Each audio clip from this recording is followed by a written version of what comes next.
हृदय के भावों से इन्होंने भगवान को पुकारा, क्योंकि जिस तरह की इनकी स्थिति थी उसको देखते तो इनकी हिम्मत हुई नहीं भगवान को न्योता देने की, पर मन से न्योता दे दिया और भगवान ने मन से स्वीकार कर लिया। दोनों का न्योता स्वीकार हो गया और तब भगवान विदुरानी के घर आए, छिलका पाए और बड़ा सुंदर प्रसंग सुनाया सुखदेव जी ने। फिर श्री सुखदेव जी महाराज श्री देहुति माता और श्री कर्दम ऋषि के विवाह की कथा सुनाते मनु महाराज शत्रुपा देवी, उन्होंने सृष्टि को आगे बढ़ाया है। आकुति, देहुति, प्रसूति नाम की 3 उनकी बेटियां हुई। उत्तानपाद, प्रियव्रत नाम के 2 बेटे हुए। देहुति माता के घर कपिल भगवान प्रगटे।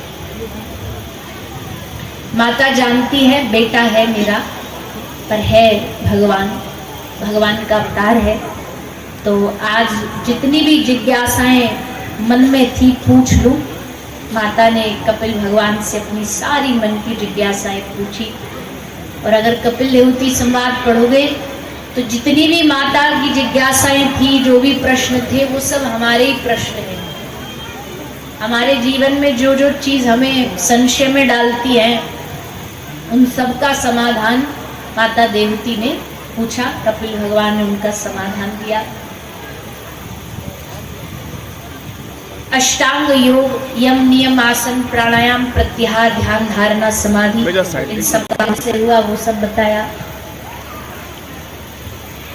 नित्य क्रिया कैसे करनी चाहिए, नित्य क्रिया में भगवान को कैसे सेवा पूजा करनी चाहिए, वो सब भी बताया। क्योंकि देखो, दिन में तो आदमी कहीं ना कहीं किसी ना किसी काम में लग जाता, कोई नौकरी चला गया, कोई पढ़ाई चला गया, कोई बिजनेस पे चला गया। पर सुबह का जो समय होता है, ये सबके पास अपना समय होता है, फ्री समय, खाली समय होता है। तो इसलिए उस समय को निकाल के थोड़ा सा भगवान के भजन में सबको लगाना चाहिए। पूजा करो, घर में ठाकुर जी है तो उनकी सेवा करो, नहीं है तो रखो, घर में ठाकुर जी रखो, उनकी खूब लाड से दुलार से सेवा पूजा किया करो। भोजन पहले उनको खिलाया करो, फिर खाया करो, उनको सुलाया करो, फिर सोया करो, उनकी आरती किया करो, फिर काम पे निकला करो, उनका दर्शन किया करो, फिर बाहर जाया करो। घर में लगना चाहिए कि कोई भगवान विराजमान है, खूब लाड दुलार से उनकी सेवा करो, जितना कर सकते हो उनकी सेवा करो। सुबह उठ के आरती, पूजा, माला, जाप, नाम स्मरण जो कर सकते हो करो और फिर अपने काम में लगो। दक्ष है तो प्रजापति, सारे ब्रह्मांड में उसका बोलबाला है, सब सम्मान करते हैं, सब डरते हैं। लेकिन दक्ष का जो एक पुत्री है, 16 पुत्री हुई, उनमें से एक जो पुत्री है माता पार्वती, जिनका विवाह हुआ भगवान शंकर से, भोलेनाथ जी से। भोलेनाथ जी से विवाह हो गया। दक्ष को कभी से ही भगवान शंकर पसंद नहीं थे। वो तो नारद जी आकर के सब जगह कुछ ना कुछ कांड कर जाते हैं, बता जाते हैं। लेकिन अब ब्याह हो गया, क्या करें। एक दिन बैठे थे सभा में दक्ष का प्रवेश हुआ, एंट्री हुई। सब लोग दक्ष को लेकर के खड़े हुए, आसन से प्रणाम किया। भगवान शंकर एक ही स्थान पर आंख बंद करके बैठे थे। पहली बात तो ये है, भगवान शंकर अधिकतर जब भी आपको मिलेंगे ना, आंखें बंद होंगी, बंद आंखों से एकदम अंतर्मुखी होके बैठे रहे। अब लोग क्या बोलेंगे, जब ऐसे भगवान शंकर को देख के लोग क्या बोल देते, महादेव नशा करके एकदम आंख बंद करके, आंख ही चढ़ी रहती है, बंद करके बैठे रहते हैं। अरे बाबरे, भगवान शंकर डूबे रहते हैं, पर इतना डुबाने की सामर्थ्य किसी नशे में नहीं है भगवान शंकर अगर किसी भाव में डूबे रहते तो वो राम नाम के भाव में डूबे रहते, राधा नाम के भाव में डूबे रहते। पर तुमने अपने ही देवी देवताओं को पूरा मजाक बना रखा है। अपने देवी देवताओं को समझते हो ना, बॉडी बना के एकदम यहाँ से डोले निकले रहेंगे। हनुमान जी के 6 पैक्स एफ बना दी, बताओ जी। हनुमान जी के कब से ये बॉडी बिल्डिंग का सिस्टम आने लगा? बलवान थे, पर क्या कभी तुमने हनुमान जी के रूप को देखा? कितनी शीतलता से परिपूर्ण हनुमान जी का स्वरूप है। देखो तो आंख से आंसू आ जाए, ऐसा हनुमान जी का स्वरूप। तुमने क्या किया? एंग्री हनुमान, वो गाड़ियों के पीछे लाल रंग के एकदम तड़कते भड़कते हनुमान लगे रहते हैं, आधे से मुंह वाले। भगवान शंकर का विचित्र हाथ में वो लेके बैठे हैं, और फिर वो क्या बोले, कुछ लोग बुरा भी मान जाएंगे, मान जाओ, कावड़ लेने जाएंगे और उस पे नाच रहे हैं। नीलकंठ पे चढ़ गया घोड़ा, पी के 1 बाल्टी भांग, और घोड़ा यूं मटके। जैसे कोई शंकर जी नहीं, तो सर्कस का कोई कार्टून हो गया, नू मटके। ऐसी अभद्रता मत करिए अपने देवी देवताओं के साथ। फिर दूसरा धर्म के लोग मजाक बनाते हैं और फिर हमारे पास कोई जवाब नहीं होता। कोई कार्टून थोड़ी हमारे देवी देवता है भी, तो बेचारे सब भोले भाले, रुष्ट होते नहीं, क्योंकि रूठना उनके डीएनए में ही नहीं है। लोग कहते जरूर ये देवता रूठ गया, और कोई देवता नहीं रूठता। कुछ गलत जीवन हो रहा है, तुम्हारे कर्म कर रहे हैं, कोई देवता नहीं रूठा हुआ। देवता तो बेचारे बड़े सहज हैं हमारे, इसलिए उनकी सहजता का हम फायदा उठा लेते। भगवान महादेव श्री राम नाम दिन रात जपते, बैठे थे आंखें बंद थी, राम नाम जप रहे थे। दक्ष आ गया, सब खड़े हो गए, चला भी गया, इनको पता ही नहीं लगा। अब जो घमंडी होता है ना, उसकी नजर उस पे नहीं जाती है हमको देख के कौन खड़े हुए, उस पे जाती है कौन नहीं खड़े हुए। फिर उनको चुनता है, अच्छा हम आए, खड़ा भी नहीं हुआ, रुको अभी बताते। तो दक्ष ने पहले तो सभा में ही बहुत उल्टा सीधा बोल दिया भगवान शंकर को, महादेव को खूब उल्टा सीधा सुनाया। भगवान शंकर चुपचाप धीर गंभीर सुनते रहे, मुस्कुराते रहे, तू बोलता रहे। देखो जी, सीधी सी बात है, कोई तुमको गाली दे रहा है, अच्छा गाली छोड़ो, कोई तुमको कोई फल दे रहा है, सेब दे रहा है, आप उसको लेने से मना कर दो कि हमको नहीं लेना ये, तो वो सेब किसके पास रहेगा? बोलिए ना, शब्द चुप रहे, शांत रहे। अब दक्ष ने इतने जोश से बोला और उधर से कोई रिएक्शन ना आए, तो इसमें और ज्यादा आग लगती है कि भाई सामने वाले को हमने इतना सुना और ये तो कुछ बोला ही नहीं। दक्ष बोला अभी इसका अपमान करके हमारा मन नहीं हुआ, तो दोबारा एक योजना बनाई। योजना थी यज्ञ कराया, यज्ञ करा के यज्ञ में सारे जितने भी देवी देवता सबको न्योता दिया, और जानबूझ करके भगवान महादेव को न्योता नहीं दिया। पर ना तो महादेव को न्योते की जरूरत, और आ भी जाता तो भी कौन से हो जाते। पर माता पार्वती जी, माता पार्वती के हृदय में भाव जागा, सब आ रहे होंगे घर में, परिवार में बहनें आ रही होंगी, सारे रिश्तेदार आ रहे होंगे, हम नहीं जाएं, मैं नहीं जाऊंगी, अच्छा थोड़ी लगता। भगवान शंकर से कहा चलो, भगवान बोले देखो देवी हम तो जाएंगे, कि जहाँ हमारा अपमान हो वहां जाकर के हम क्या करें, और अच्छा तुम भी न जाओ, पर अगर तुम्हारा भाव है तो हम रोकेंगे भी नहीं। वैसे भी मन ही मन भगवान शंकर माता पार्वती को त्याग तो कर ही चुके थे, तो रोकना उचित नहीं समझा। और तब माता पार्वती आई, यज्ञ में देखा भगवान महादेव के अपमान को सहन नहीं कर पाई, और माता पार्वती यज्ञ में अग्नि में समाहित हो गई। भगवान शंकर के गणों ने आकर के यज्ञ में खूब उत्पात किया। सब जितने भी वहां देवता मजे ले रहे थे सबको दंड दिया। दक्ष को दंड दिया, दक्ष का सर काट दिया और अंत में फिर सब देवी देवता मिलकर के भगवान शंकर की ही शरण में गए अंत में कि हे प्रभु आप कृपा करोगे तभी इस दक्ष को जीवन मिलेगा, आप कृपा करिए। तब भगवान शंकर ने कृपा करके दक्ष को जीवन दान दिया, एक पशु का सर लगाया और इस प्रकार भगवान शंकर की कृपा दक्ष पर होती है। तो सुखदेव जी महाराज इस दक्ष प्रजापति की कथा सुनाते हैं। आगे महाराज उत्तानपाद के वंश की कथा सुनाते हैं। उत्तानपाद महाराज के वंश में भगवान के सबसे परम भक्त, बड़े ही प्यारे भक्त, ठाकुर जी के लाडले भक्त श्री ध्रुव जी का प्रागट्य है। ध्रुव जी जिनकी अवस्था तो खेलने कूदने की थी, जो अक्सर लोग मानते हैं, जैसे कोई छोटा या युवान बच्चा भजन करने लगे तो लोग कहते हैं ये कोई उम्र है भजन की। तो भैया किसकी उम्र है? गंदे काम करने की, झूठ बोलने की।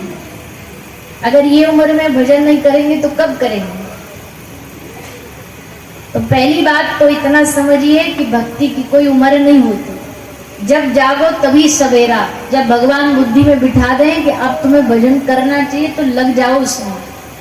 और आजकल तो शिक्षा पद्धति ऐसी हो गई है कि उसमें ज्यादा पढ़ाते नहीं है। जरा भी भगवान की बात करें तो लोग धर्म का झंडा लेके खड़े हो जाते हैं, सेक्युलरिज्म लेके खड़े हो जाएंगे।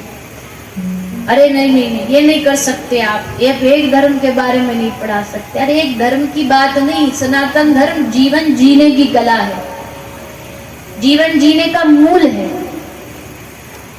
तो इसलिए बच्चों को बचपन से ही अपनी संस्कृति, संस्कार, भक्ति के बारे में सिखाया करो। घर में बैठ कर के, परिवार में बैठ के थोड़ा कीर्तन किया करो, भजन किया करो, ताकि बच्चे उसको सीखें, उसको समझे।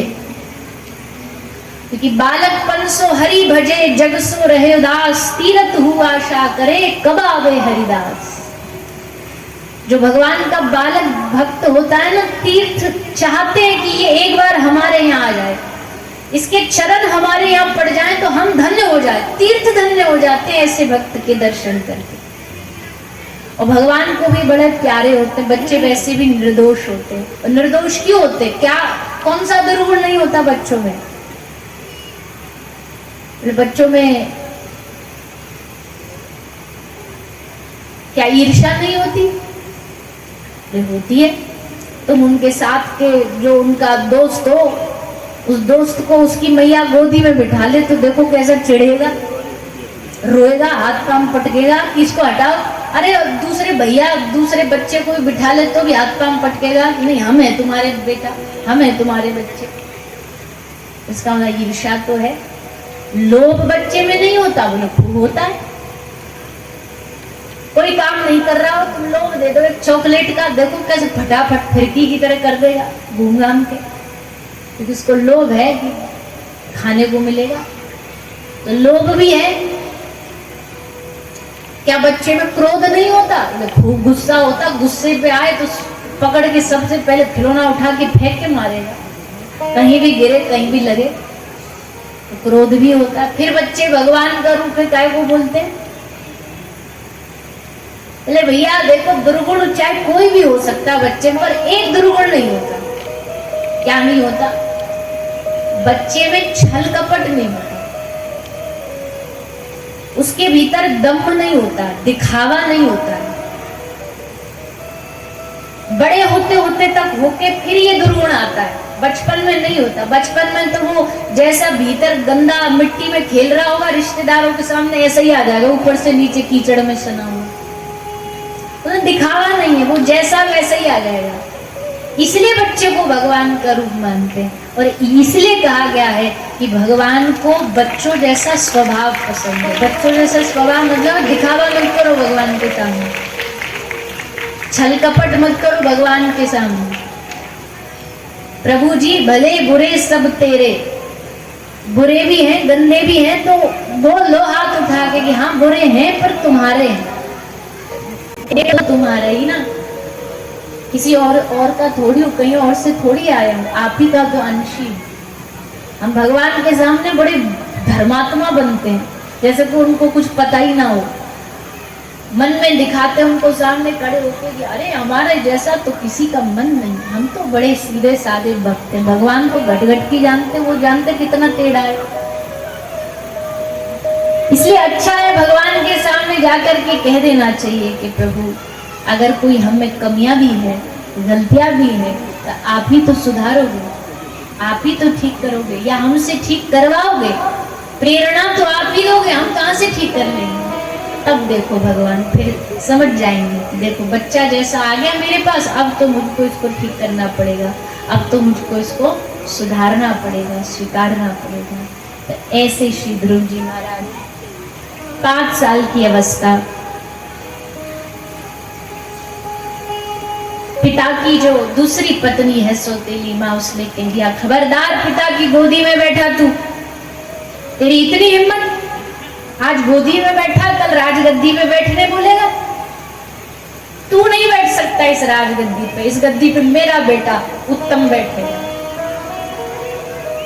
बेचारे ध्रुव जी को तो ना तो गद्दी चाहिए थी, ना कोई राजपाट चाहिए था, वो तो सहजता से आए थे पिता गोदी में बैठने, मैया ने डांट फटकार के भगा दिया। एकदम गुस्सा में रोते रोते अपनी माँ सुनीति के पास आए। माता सुनीति ने देखा लोहा गर्म है, इस समय जो इसको बता दिया जाए ये उधर चल पड़ेगा, अगर इस समय इसके मन में ईर्ष्या भर दी जाए इसके पिता और सौतेली माँ के लिए तो जीवन भर ईर्ष्या करेगा, और अगर इस समय इसके भीतर वैराग जगा दिया जाए तो जीवन भर वैरागी बन जाएगा। तो माता सुनीति ने ध्रुव को कहा कि बेटा तू जो इस राज्य का राजा बनना चाहता है, तो तेरी माँ सौतेली जो छोटी माँ है उसने सही कहा, जा वन में भजन कर, भगवान को प्राप्त कर। अपनी माँ की आज्ञा प्राप्त करके श्री ध्रुव जी महाराज घर से निकले, भगवान को पाने निकले। और देखो जब भगवान देखते हैं ना कि ये जीव मेरी ओर आने की कोशिश कर रहा है, प्रयास कर रहा है, तो भगवान फिर एक दूत भेजते हैं। और वो दूत कौन होता है? कौन होता है? संत गुरु, गुरु रूप में संत को भेजते हैं। भगवान देखते हैं छोटे छोटे कदम में मुझ तक कैसे पहुंचेगा, लेकिन काम करो इसको एक रास्ता भेज दो। तो रास्ता देने के लिए श्री नारद जी को भेजा। नारद जी तो स्वयं नारद है, भगवत स्वरूप है। जैसे श्री देवर्षि नारद जी ने इस छोटे से बच्चे को देखा भागा जा रहा है जंगल की ओर, बताओ 5 साल का बच्चा कितना बड़ा होता है, नन्हा सा छोटा सा, और 5 साल का बच्चा जंगल में ये उद्देश्य लेके जा रहा है कि मुझे भगवान को पाना है। नारद जी ने पूछा बेटा कहाँ जा रहा है? जंगल में। भगवान को पाने जा रहा हूँ। तो नारद जी हंस पड़े, परीक्षा ले रहे थे। तू हंसे, तू भगवान को पाएगा? बच्चा लगता है खेल खेल में गलती से जंगल में भटक आया, लौट जा, अंधेरा होने वाला, रास्ता में कोई बाघ शेर मिल गया, चीर फाड़ के खा जाएगा तुझे। ध्रुव जी ने कहा देखो गुरु जी, जो भी हुआ अब तो हम एक बार घर से निकल पड़े। अब तो हमने ठान लिया जब तक हमको भगवान नहीं मिलेंगे एक कदम वापस नहीं लौटेंगे। पर बालक तू जानता क्या है भगवान के बारे में? कुछ पढ़ा है, कुछ जाना है? बोले नहीं, कुछ नहीं जानते हम भगवान के बारे में, बस इतना जानते हैं कि भगवान को पाए बगैर लौटेंगे।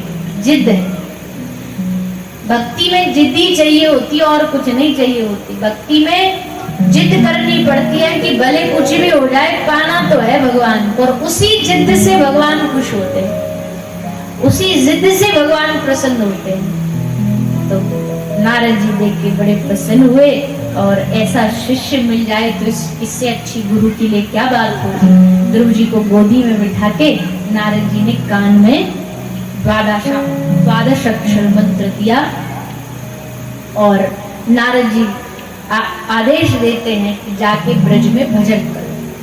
और तब ध्रुव जी ने आके ब्रज में तप किया, तेरा क्रांते कपित बदरासन। तब भी कोई छोटा मोटा नहीं किया। पहले महीना 3-3 दिन बाद बेर खाया करते थे। अगले महीने में 6-6 दिन बाद सूखी वनस्पतियां, पत्तियां, बेलियां ये खाके तप किया। अगले महीने में 8-8 दिन बाद एक बार पानी पी के भजन किया।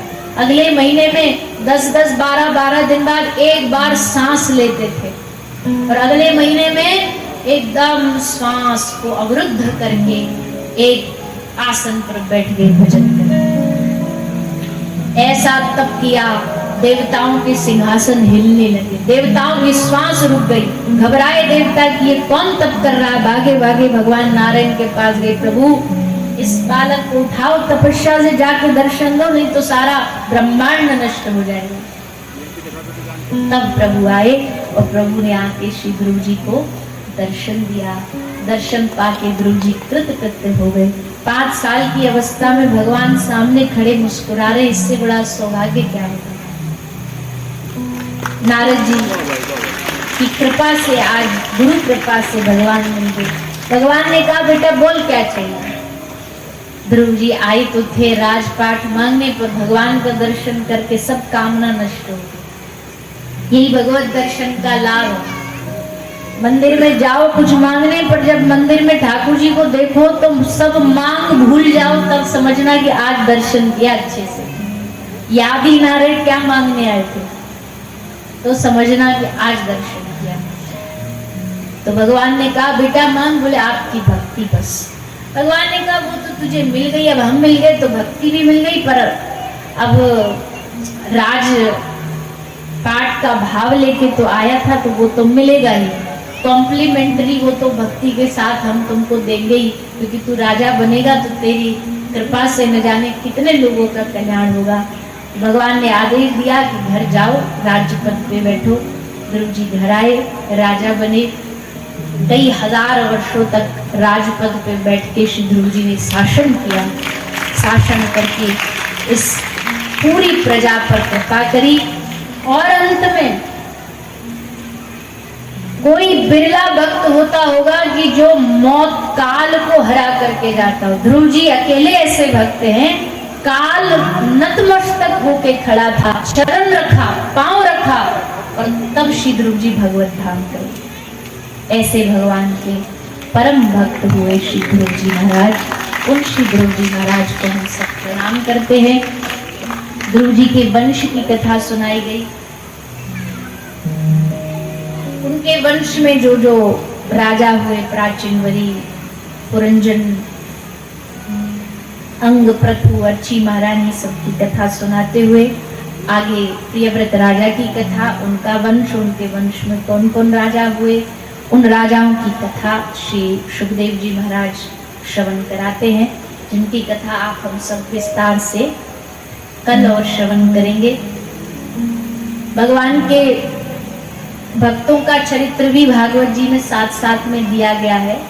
मूल रूप से तो भक्तों का ही चरित्र है, भगवान तो बीच बीच में आते हैं थोड़ी थोड़ी देर के लिए। तो कल का जो दिन है भक्तों के विशेष चरित्रों का दिन है। आज ध्रुव जी की कथा सुनी, कल प्रहलाद जी आएंगे।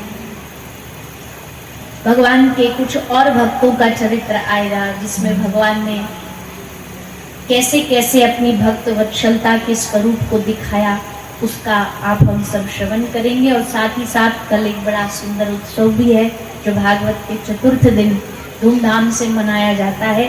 क्या है कल? बोलो ना, क्या है कल? है कल है लाला को जन्म, ब्रज के ठाकुर को जन्म होगो आपके गांव में। तो सब लोग खूब आनंद से आइयो, खूब भाव से आइयो, सज धज के आइयो, पीले पीले कपड़ा पहन के आइयो।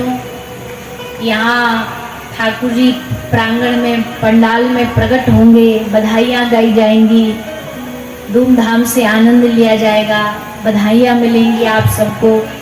तो सब लोग बड़े उत्साह